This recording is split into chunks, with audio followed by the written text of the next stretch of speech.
sini kakak akan menjelaskan materi mengenai karya sastra. Adik-adik ada yang tahu apa itu karya sastra? Jadi, karya sastra sudah berada di samping kiri kakak, di mana karya sastra adalah karya yang biasa dituangkan dalam bahasa yang indah dan tertata. Contohnya seperti puisi, prosa, drama, dan lain-lain. Nah, di mana juga karya sastra disebut ungkapan ekspresi manusia berupa karya tulis atau lisan berdasarkan pemikiran, pendapat, pengalaman, hingga perasaan.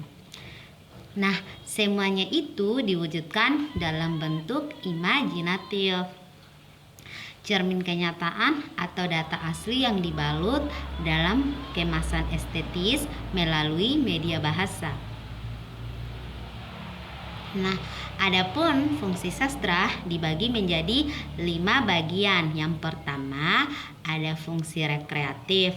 Maksudnya, sastra dapat memberi rasa senang, rasa gembira, serta menghibur pembaca atau penikmat sastra. Jadi, misalnya ketika membaca sebuah cerpen, kita dapat mengisi waktu luang terhibur dengan isinya. Nah, yang kedua ada fungsi yang disebut dengan fungsi didaktif, di mana artinya sastra dapat dijadikan sarana atau media yang memberi serta menumbuhkan nilai-nilai kebaikan untuk mendidik para pembaca atau penikmatnya. Nah, yang ketiga ada fungsi estetis. Nah, fungsi estetis berarti sastra dapat menanamkan rasa keindahan bagi penikmatnya. Misalnya, ketika mendengar pembaca puisi oleh seseorang, kita akan merasakan bagaimana puisi itu dibacakan dengan nada yang indah. Nah, yang keempat ada fungsi moralitas. Nah, fungsi moralitas itu adalah sastra yang baik biasanya mengandung ajaran moral atau akhlak yang tinggi, sehingga dapat dijadikan sarana untuk menumbuhkan moral yang baik bagi pembacanya.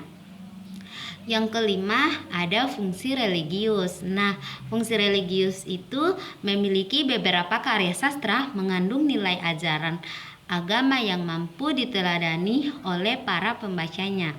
Adapun jenis sastra, menurut bentuknya, sastra dibagi menjadi 3, yakni yang pertama, prosa. Prosa adalah tulisan atau karya sastra berbentuk cerita yang disampaikan menggunakan narasi.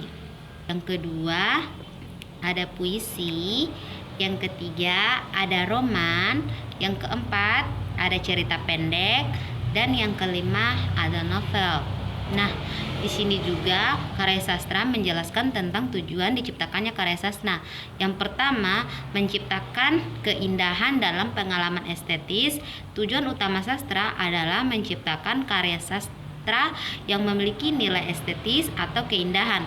Karya sastra harus mampu membangkitkan perasaan dan pengalaman estetis pada pembacanya, seperti kekaguman, kegembiraan, kesedihan, atau ketakutan. Yang kedua, mengajarkan moral dan nilai-nilai karya sastra. Karya sastra seringkali juga berfungsi sebagai sarana untuk mengajarkan moral dan nilai-nilai baik kepada pembacanya. Nilai-nilai tersebut bisa berupa nilai agama, sosial, dan kemanusiaan. Yang ketiga, menghibur dan mengalihkan perhatian. Karya sastra bisa berfungsi sebagai sarana hiburan atau pelarian dari kehidupan sehari-hari. Sastra dapat memperkaya imajinasi pembaca dan memberikan pengalaman yang berbeda dari keseharian. Yang keempat, menjaga identitas budaya. Karya sastra juga bisa berfungsi sebagai media untuk menjaga identitas budaya suatu masyarakat atau bangsa. Karya sastra bisa merekam kehidupan masyarakat, adat istiadat, dan cerita rakyat yang terus disampaikan dari generasi ke generasi berikutnya. Yang kelima, membuka wawasan dan pemahaman. Karya sastra membantu pembaca memperluas wawasan dan pemahaman mereka terhadap dunia sekitar. Karya sastra sering menghadirkan gambaran dan pandangan yang berbeda dari keseharian dan membuka perspektif baru terhadap berbagai masalah atau isu. Sekian dan terima kasih. Wassalamualaikum warahmatullahi wabarakatuh.